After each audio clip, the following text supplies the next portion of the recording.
Hello, good morning, and welcome to Sunrise Daily. I'm Chamberlain Uso. It is Friday. A beautiful Friday. I am Kaide Kikiri. It's May 29. I'm Ayo Makinde. Welcome to the show.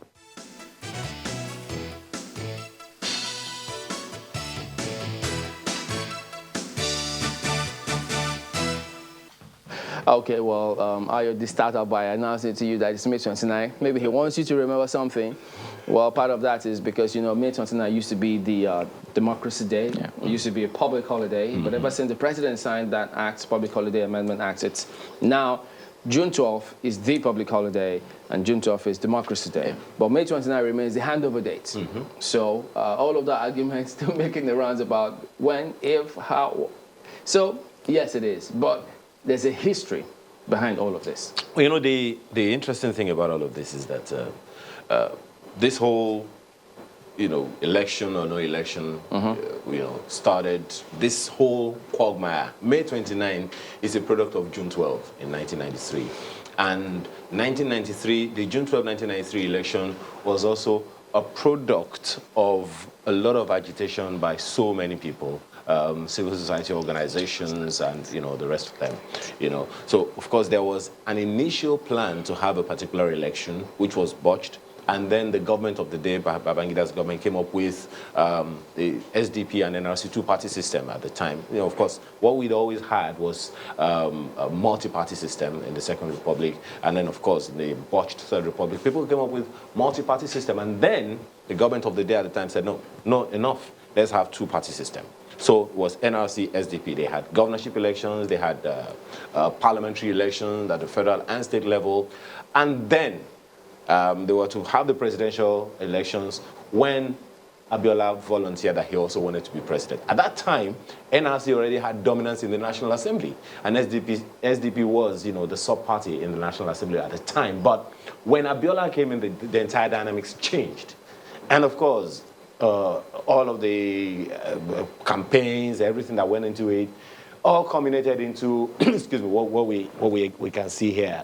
Okay. I think this is the Epetido Declaration. The declaration. So definitely the environment was different at that time. Oh, definitely. The environment was much different at the time. Political environment, the political climate, and can we say the political culture was different as well? Awareness. As a matter of fact, June 12 is the most different of all the elections Nigeria has ever had, because that was the first time we were having the two-party, you know, system, kind of electioneering, you know, at the time. So, and that is why this one, the massive following of Abiola at the time was too much. But after some of this agitation, a lot of agitation, then came 1999, where the military handed over to democratically elected governments. The Abacha government was intending to also continue the same thing, you know, come up with their own electioneering campaign, electioneering program, and then what happened with Abacha happened, and then, you know, the government of the day, you know, Abdul Salami's government said, you know what, we're going to complete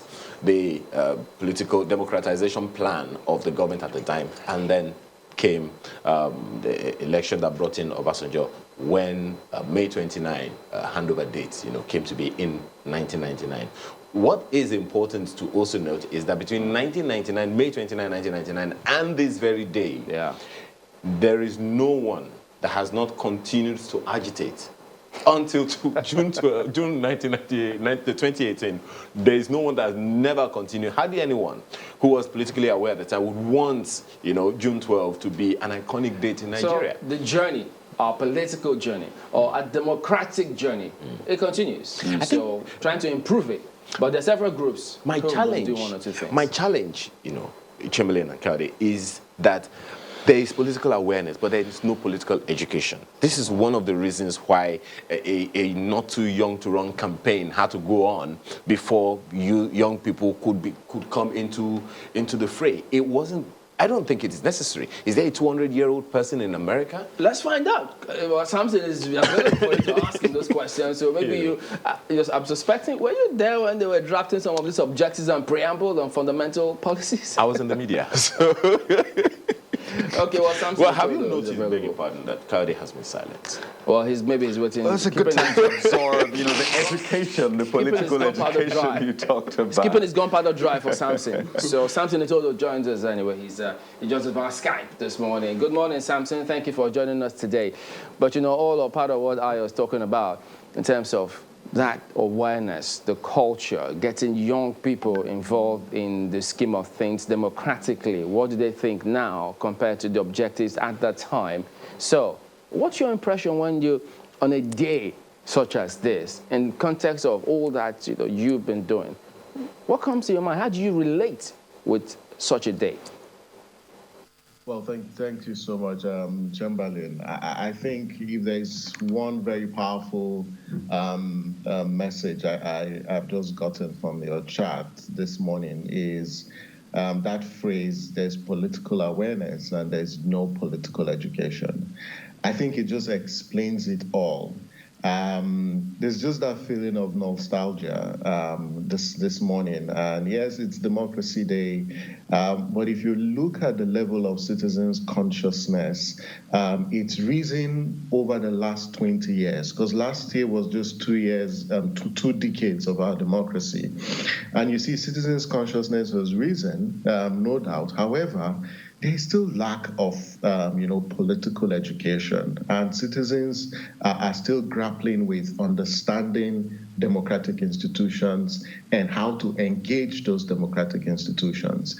And today, there's a cross-section of society that believes that our leaders are doing us a favor. And whereas we as a people are their employers, they should take actions based on our demands and our wills and aspiration. But you have a situation where that social compact, and for me, as we look at, yes, today is whether you call it a return to democracy on June 12th, it's about the social compact and whether democracy itself has delivered development to the people. And if you look at all the indicators, when you talk about the economy, you talk about corruption, you talk about security, you discover that we are still grappling with democracy delivering to the people. And for a lot of young people and citizens, they're really questioning themselves, how come we have a state that does not protect its citizens and provides for its welfare? And that is why democracy may not make any sense to citizens if at the end of the day, people are not lifted out of poverty. Look at the last 20 years. You talk about underemployment, you talk about unemployment, it's increased over the last few years. And so citizens are just wondering, if we go to elections every 4 years and stand on long queues, and vote for leaders, and at the end of the day, our lives is not better, so why should we participate in elections? That's why increasingly you're seeing a decline in the turnout of voters for elections. That is a manifestation of this lack of faith and trust in public leadership. And trust me, Chamberlain, we will continue to witness this decline in turnout of voters for elections because governance has failed the people. That's a very serious thing that you've just said right there, Samson. The fact that governance has failed people. I don't know if it is something that you think will encourage people to go out, or people will encourage people to even venture into politics to try to make anything better.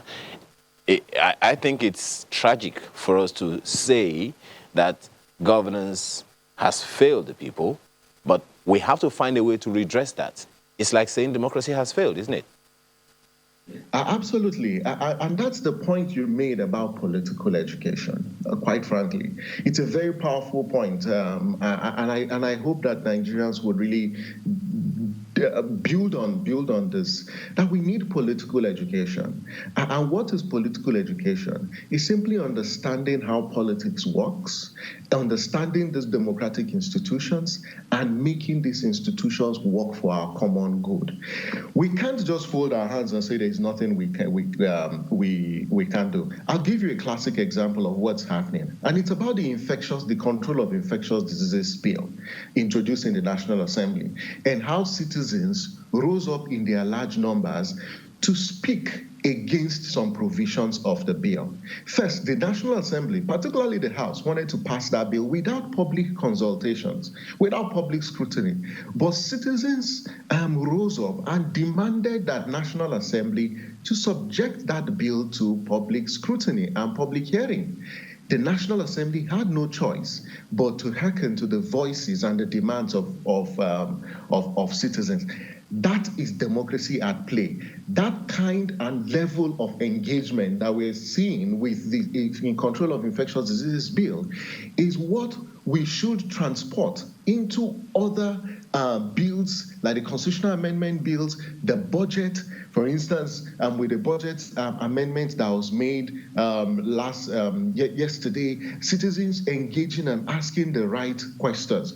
But it takes a high level of political education. That is why we need to go back to our families. At the family unit, what kind of education, political education, are parents giving to their children? Are they talking to them about civics? Are they talking to them about the institutions of government and their functions? Are they talking to them about community development and how you can be an active citizen in a country that doesn't care about its citizens, in a country where justice is for a few and not for all, or a country where you need to be connected to the center, or you need to know someone in a high place of office before you get anything, or a country where public office is a reward for sycophancy, or it's based on parochial and primordial sentiments and not merit. We need to educate the vast majority of our people, and that is where it starts from. And our education system, it is so tragic that our universities today, that should be a platform of political socialization and leadership development, they failed in that responsibility.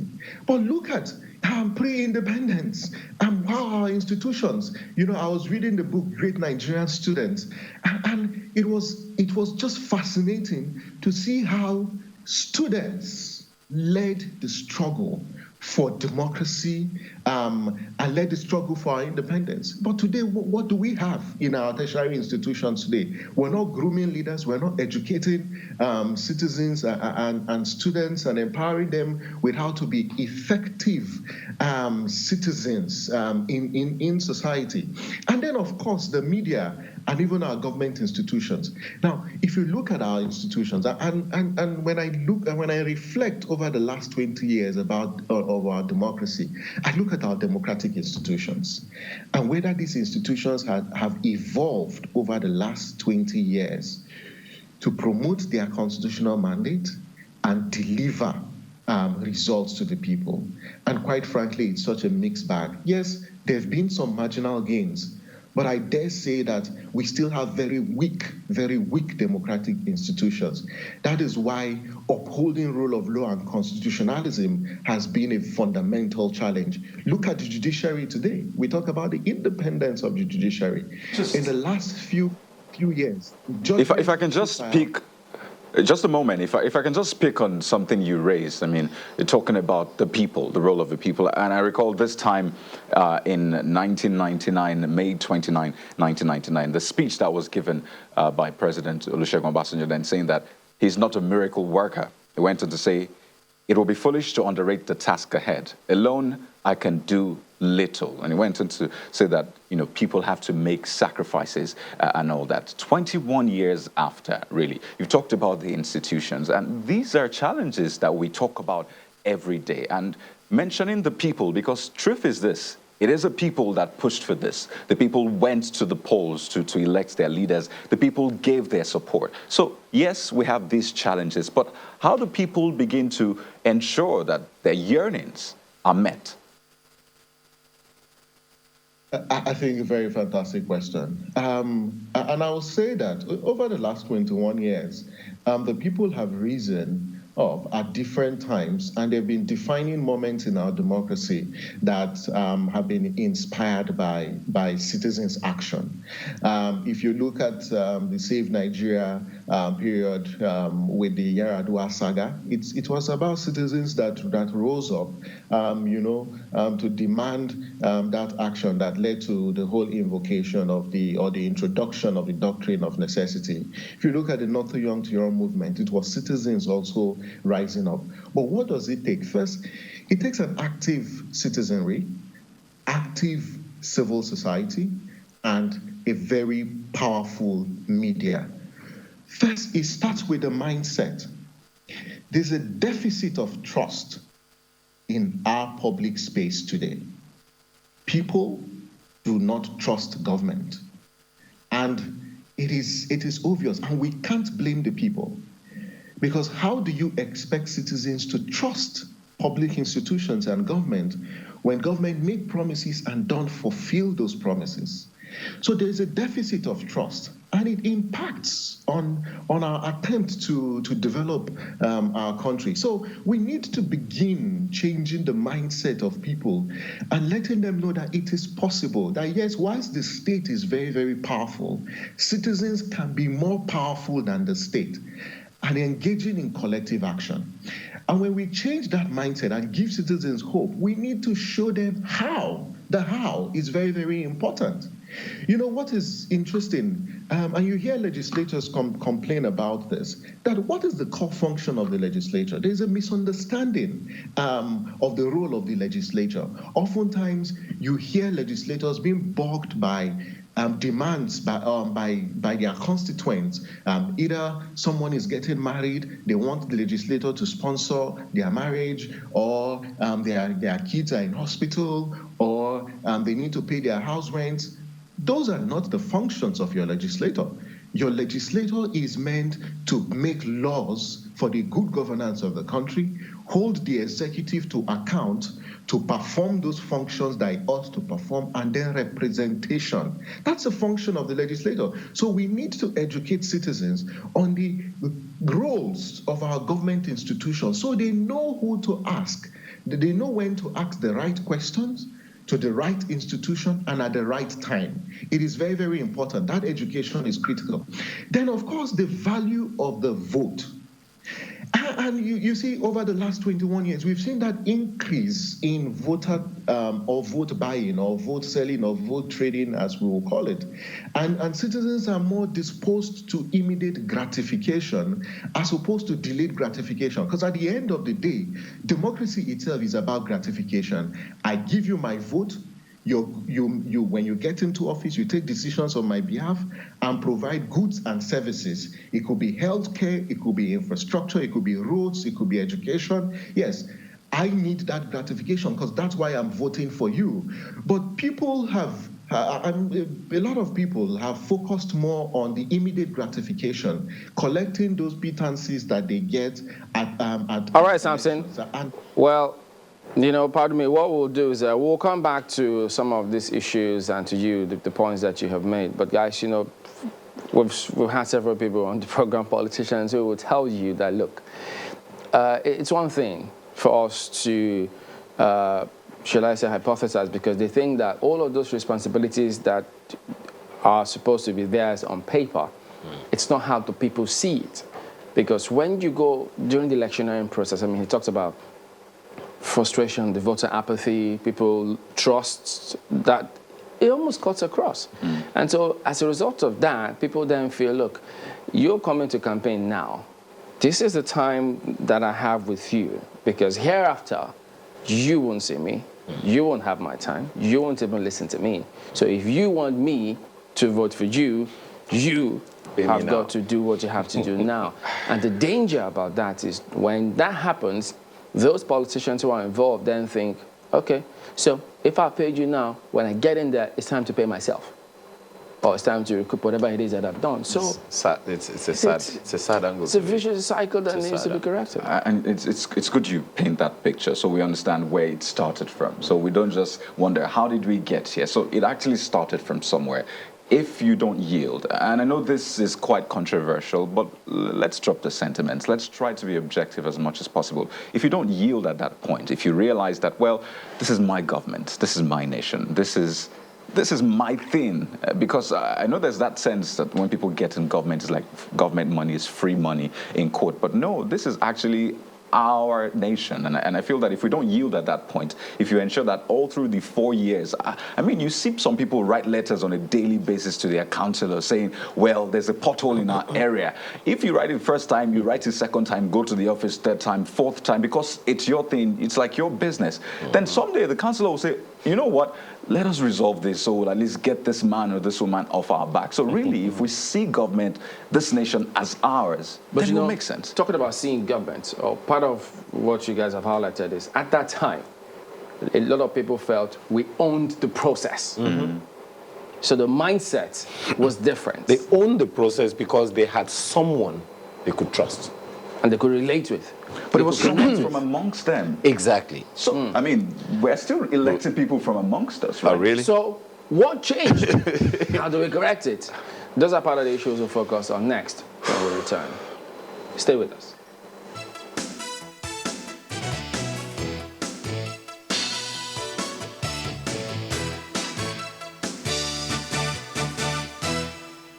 And defend the Constitution of the Federal Republic of Nigeria. So help me God. So help me God.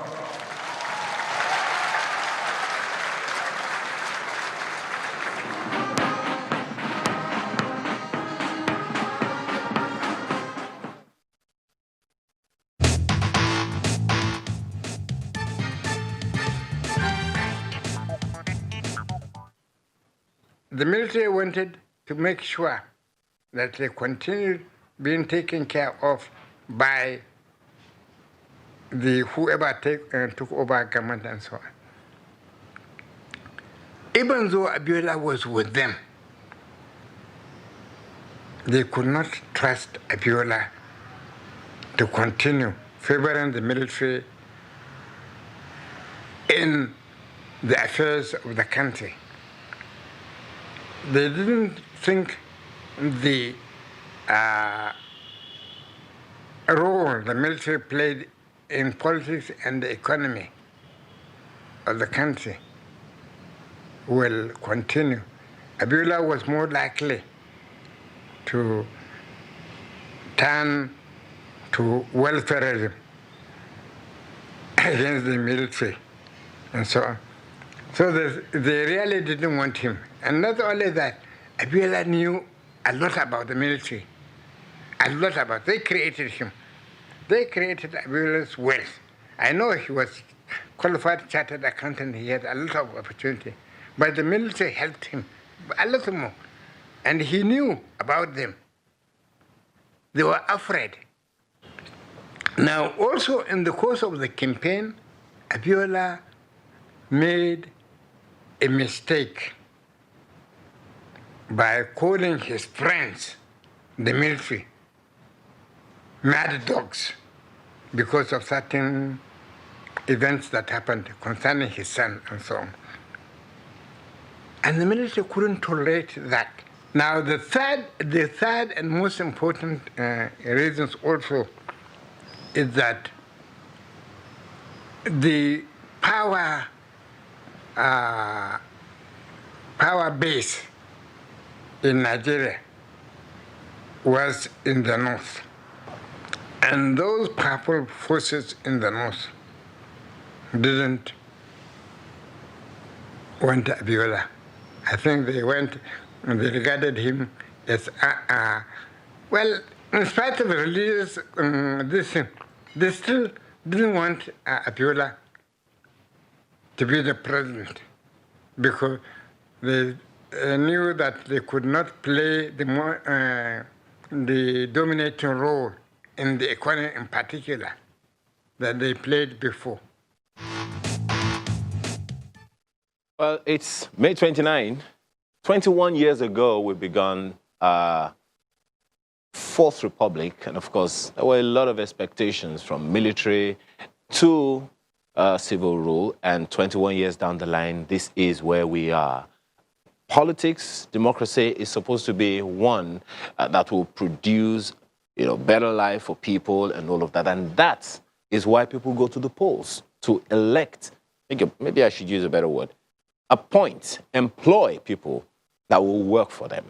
Is that working? How well is that working for us? Is what part of what we want to explore in this conversation that we want to have with two gentlemen who are joining us. We have Laolu Akande, who is a senior special advisor to the Vice President of Media and Publicity, as well as he joins us in Abuja. But then, of course, there is someone else joining us, business and investment consultant, Vincent Nwani. Thank you so much for joining us this morning, Mr. Nwani. So it's interesting. There's a lot of expectations as far as government is concerned, and from where you stand as business consultants, what's your assessment of the past few years of civil rule in Nigeria? What happened? By this time last year, we were handing over to the current government for the second tenure in office. So it's a great day for all of us, and we're happy about that. And a day like this is nice and it's fine for us to actually look at where we are coming from, where we are, to help us design a better future. That is where we want to be. And every country does this from time to time. As an analyst, I've tried to allow data to actually guide some of my opinion. And these data are actually publicly available data, mostly from the Nigerian data authorities or government authorities, as the case were. And of course, the leading indicator is always this welfare indicator, the growth indicator, GDP, as it is. The first quarter GDP is about 1.87%, moving, sliding a little bit lower.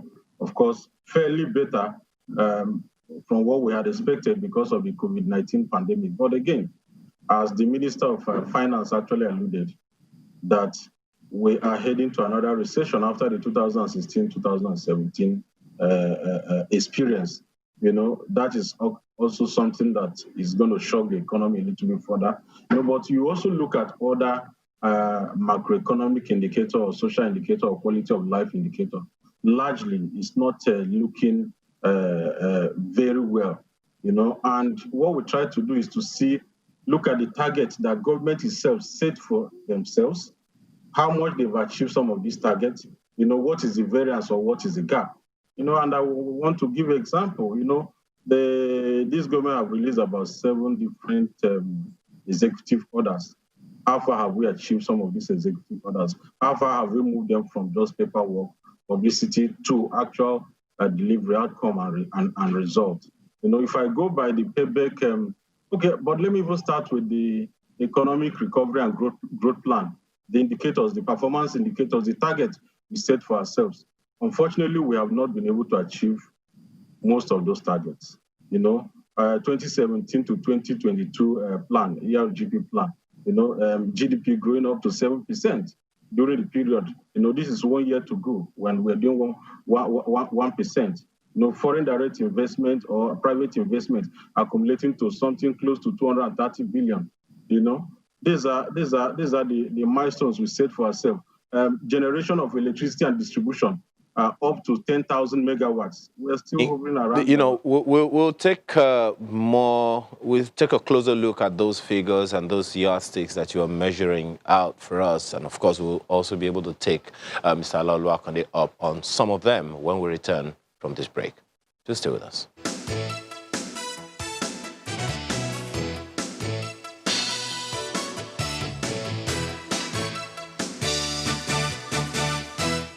All right, welcome back. Well, yes, we'll speak to some of those figures, but my colleague did ask Laolu Akande from 1999 till date, because don't forget, he was in the media, still is in the media, even though he's doing some other job now. So maybe we should just get him to respond to that. Laolu, could you go ahead and talk to us now? What has changed for you from that time till date?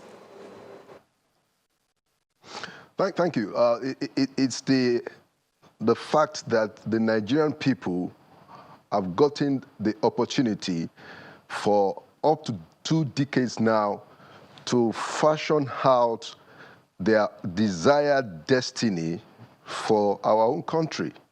So we no longer have the excuse of being under military tyranny, under which we were for quite a long time. I was a journalist myself in June 12, 1993, reporting for the news magazine, fighting military dictatorship.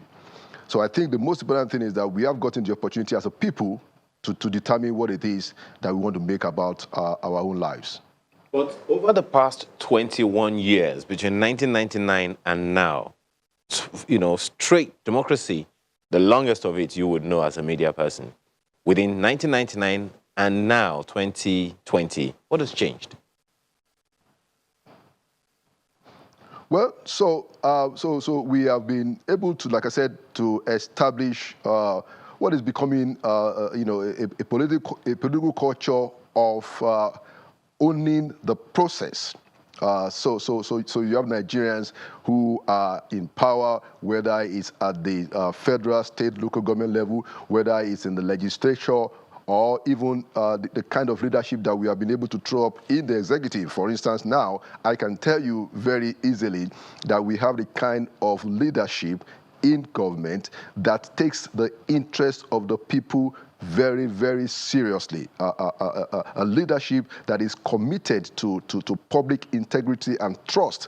A leadership that listens to what the people are saying and try to deliver on the major need of the people. I think this is what Nigerians expect and what we have been able to deliver in the last 5 years. Essentially, I'm saying that Nigerians deserve the fact that they are the ones in the driving wheel of the destiny of their country. And this is what is happening. Right. Before we switch to the economic angle, which is a big deal, earlier on you said that Nigerians have been able to figure out what it is they want to do with their lives. And, sometimes you might have a perspective, the people have another perspective. So I'd like to know, from your perspective, what it is you think that Nigerians want to do with their lives for you to have made that statement. All right, so let me be more specific about it. Democracy is a government of the people, for the people, and by the people. It means, for instance, that we have to dedicate the resources of government to the welfare of the people. Now, which is why in the last 5 years, the Buhari administration has said, look, we have to start to put the resources, like the social investment program, where the president said, look, we have to plan to put money in the hands of Nigerians, many of them who are jobless. So we created the Empower program, where today we have over 500,000 otherwise unemployed graduates engaged. We started the conditional cash transfer, where we are now giving to 5,000 a month to more than 1 million very poor Nigerians. We have the homegrown school feeding program, where we are also serving 1 hot meal a day free for pupils. About 9 to 10 million of them. We have different credit facilities for small businesses. The point is that the resources of Nigeria, for the first time, as a matter of fact, in Nigeria's history, is being spent on the Nigerian people. That's the example of what I mean when I say the Nigerian people are the ones that are, the expectation of democracy is that we are the ones that are in charge of what is happening in our country. That's just one example, if I may. Okay, well, let's get to Mr. Wani. He has been researching, and of course, he's a researcher and an economic person as well. Mr. Wani, now, he's talked about the last 5 years of this government, how they've spent monies on the people, according to him, trying to ensure that people get what they want and make their lives better. From the figures, tell us about the figures you've seen, if they reflect what he's talking about. Thank you very much. Unfortunately, from my end, I couldn't hear anything he was saying probably because of network disruption. So I'll just be talking blindly into his own presentation, But from the analysis or from the data we try to put together, it is very clear that the present administration have taken several efforts to actually do the right thing, get the economy working and achieve some of their set targets. No doubt about that. And we can keep on counting some of these efforts as we remember them. But the day we are is a day where you don't just look at effort, but you look at result and outcome. Because that result and outcome is what defines the benefit to Nigerians. It's what defines our quality of life, and all of those things. And you go out and ask an average Nigerian, over the last 10 years, over the last 5 years, is your life better or is your life worse? The evidence is very, very clear. And this is not to put blame on anybody or any administration. This is what the data is saying, that Nigerians are largely poorer. And this figure and this message have been well canvassed all over the places for the past 1 or 2 years. The GDP is not strong. For a country as big as we are, with all the potentials, and we want to go to where we want to go, double-digit growth is what we'll be talking about. Not 1%, not 2%. We are sliding that, but we should be talking about 2% because bigger economies are growing at 5%, at 10%. China is where they are today because they grew at 10% plus for a long period of time that started translating into from economic growth to economic development. And it's good we still give government some credit. The ease of doing business when they came to office was 170, I think, in 2015, and today we're looking at 131. 131, the World Bank ease of doing business indicator. And it's there in a green arrow, So good job from the office of the Vice President and the PayBack, driven some of these things, though we are beginning to hear less of their work now, and I hope they look at that. But again, what is the target? The target is that by now we should be number 100 in that ranking. We are number 131. So there is still a negative variance from the target they set for themselves. I spoke about power supply. The target they set for themselves is 10,000 today. We are doing 4,000. The supply is not even 4,000, the distribution. We're looking at corruption, 2000 and a corruption index, corruption ranking, 2015. We are number 130 or 131, 136, sorry. Today we're number 146, and this is an area that we actually canvassed and everything. What are we doing wrong? This should not is not to pass blame, but how do we move forward and move forward well and begin to realize some of these objectives? The payback, I did a good job. A lot of executive order. Executive order 1 to 7. Let me even talk about the first executive order that said, hey, the Nigerian port will now work 24 hours. No more traffic on Apapa Tinkan Road. The people working there have to wear badges, and the same thing with airport. Some little improvement, but again, after a while, we still slide there.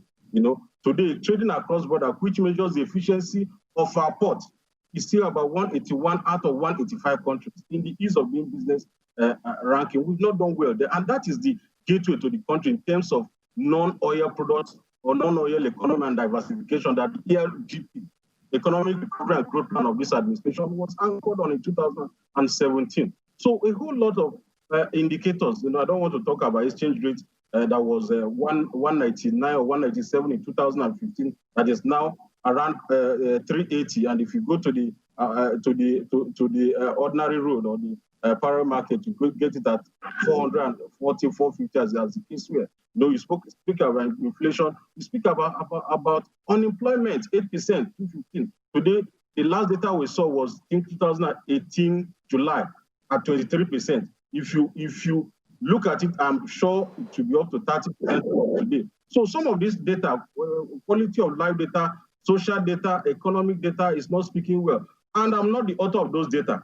Our own is just to pick it, put it. Of issues now, and I think it's only apt for Mr. Laolu Akonde to respond to some of these issues. Mr. Akonde, one of the things that you would, pick from what he said is that all of the indices that he has indicated, he tried to derive some of the goals from the ERGP and that, you know, even though we have made marginal improvement, is not even as much, as strong as even government intended.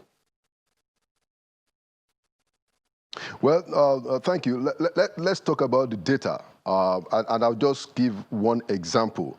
In agriculture, we have what we call the Anchor Borrowers Program, and this is an example of where the lives of Nigerians have been practically impacted.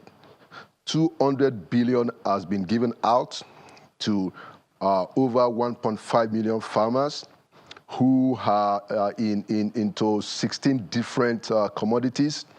You know, that has dramatically changed their own lives, and it has changed the agricultural economy, if you can say that, significantly, for the first time in the history of this country. We have 10 new rice mills that have been built in the last 3 to 4 years. We have more than $1 billion private sector investment in rice and wheat. We have 22 fertilizer plants resuscitated in the last 4 years. You know, I mean, if you want to talk about the data, the question is, where are you looking at? And we are not saying that there is no room for improvement in all the areas, be it in power, be it even in the PEBEC reforms that we have started. But I like the fact that Brother Vincent himself conceded to the fact that you know, very sincere and diligent efforts are being made to change the circumstances. We brought down the price of fertilizer, you know, with the resuscitation of over 22 blending plants across the country. We brought down the price from $11,000 per bag. We brought it down to about $5,500. So there are areas where impact have been made significantly. I talked about the social investment program. You know, before we came in, there was no social safety net program in this country. There's never been. The Buhari administration, for the first time. All these are lofty. So now all these are lofty. There is no doubt. Just one moment, Mr. Akane. All these are lofty. There is no doubt. And of course, it would seem like you both gentlemen are speaking about two different things. He's looking at the macroeconomic issues. You seem to be looking at the microeconomic issues. But I would like you to speak to, if you do not mind, that slide, the summary of the slide that he brought about Buhari's 5 years in office, where he had some of those indices, the GDP growth, unemployment rate, external reserve, corruption rank. You know, he had all of these. Is there any way you would like to speak to any of these indices, just to, you know, maybe, you know, punch holes, if you like to say, in some of the things that he has said or the claims in this slide? No, what I would rather do is to concede that there is room for improvement, and that is not debatable at all. But I think the more important thing is to remind ourselves of exactly what has changed, is to point to the lives that have been impacted, is to tell ourselves that for the first time in the history of this country, you have a government that insists that when we do budgeting, we have to do budgeting that touches the life of people. We have a government that says, look, it's time for us to spend more money on infrastructure. So for the first time I imagine, about 20 years since we have democracy, we have 30% of the budget going to infrastructure.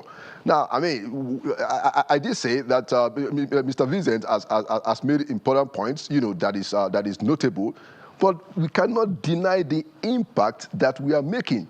And the fact, as he considered, that even on these issues, we are in the right direction.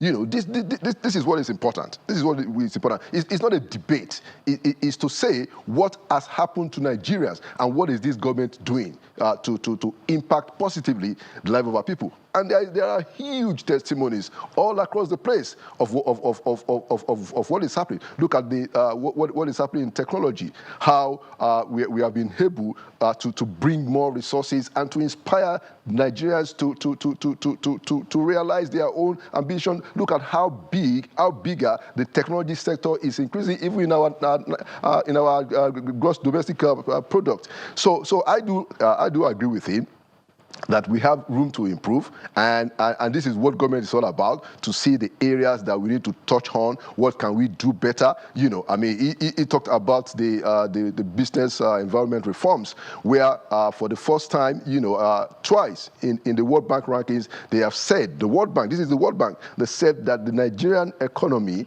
you know, is among the 10 best economies in the world in the area of reforms. It's the World Bank that said it. We did say that twice in the last 5 years. This is what the World Bank said. And of course, as he said, we have also moved up in the ranking of the ease of doing business.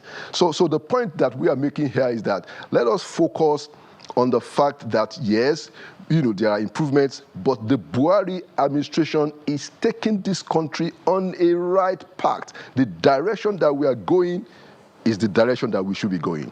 You know, when you talk about this journey, a lot of people are of the opinion that we're taking on a lot of load in terms of debt. And let me take on Mr. Nwani before we get you to respond to that regarding debt, our debt profile. Just yesterday, the National Assembly considered a request for $5.5 billion loan. Before that, there was about over $20 billion loan that was considered also. And the concern for a lot of people is, yes, this is a journey, but they're worried that we're probably taking on too much. And if you look at our vehicle profile, they're thinking maybe, just maybe, this load might be too much for the journey. But you have the figures. What do you think about it? Thank you very much for the question. I think putting myself in the position of people who are moving this thing, I'm sure inside their room, their sitting room, they're even worried, but they will not say it in public. You know, because you run a country the way you run a company. You know, if you are actually the one that will be responsible to pay back some of these debts you're taking, will you be taking it like this when you have other options? See, the Nigerian debt profile from 2015 was about a little bit over 12 billion, was a little bit over 12 trillion, you know, and today we're talking about something above 27 trillion. You know, it has grown over 100% in 5 years, well over 100%. So the growth is too steepy, you know, and it's not bad to borrow. Make no mistake, it's not bad to borrow. You know, Ricardian equivalence in the theoretical economy said that if you must borrow, it's nice, but use it to provide facilities such that the future generation that are going to pay back this debt will enjoy and be able to pay. But that is not the case. You look around, you also doesn't see visible reason why we have borrowed well over 100%, why we have added more debt over 100% for the past 5 years, in terms of infrastructure, in terms of quality of life, in terms of schools, you know, in terms of hospitals and everything. We're talking about COVID-19 now. The situation, and when you talk, they'll say, our debt to GDP is one of the lowest in the world. Great. But when you look at debt to GDP, you look at debt to revenue, you look at debt service to revenue, debt service at 45% to 60% of all the money you're able to generate is tough. Where a household or a company is going to use 45% to 60% of all the revenue they can generate with their potential to pay back the debt they borrowed before, that was no use for something very visible. It's worrisome, and that is what we're talking about. And the unfortunate thing is that there are other alternatives. There are other alternatives. We are not doing some things enough to open up our economy, you know. And remember that FDI follows reform. It follows the path of reforms. You know, when we did the Nigerian telecom industry reform, a lot of FDI that followed it. You know, we'll get Mr. Akonde to respond, but then you also speak about the alternatives, possibly in conclusion when we come back for both of you. Please stay with us.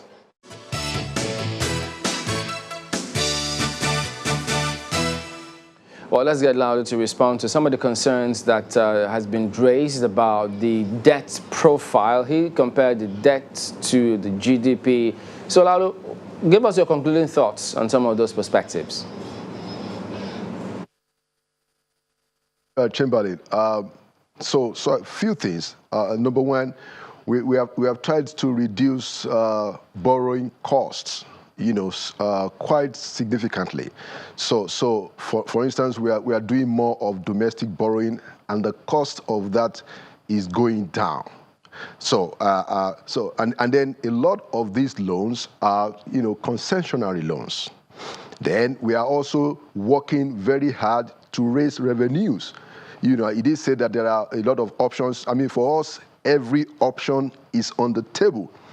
But it's also important to understand that we actually have savings, from forex. For instance, we used to spend hundreds of millions of dollars importing rice.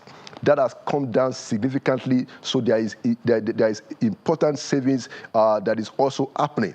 But the most important point about those borrowing is that these are funds that we're using for infrastructural projects that we need.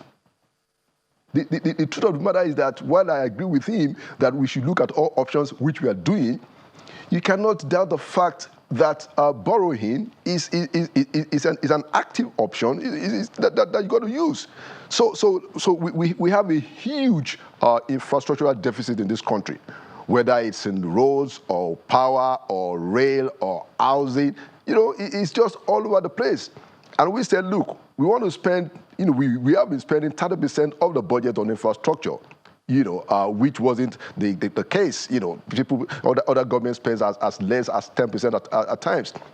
So in order to further encourage that determination to improve the infrastructure projects, we need to raise loans to be able to get these funds on time. And like I said, many of them are concessionary. So today, we know that the Lagos Ibadan Rail project has advanced very significantly.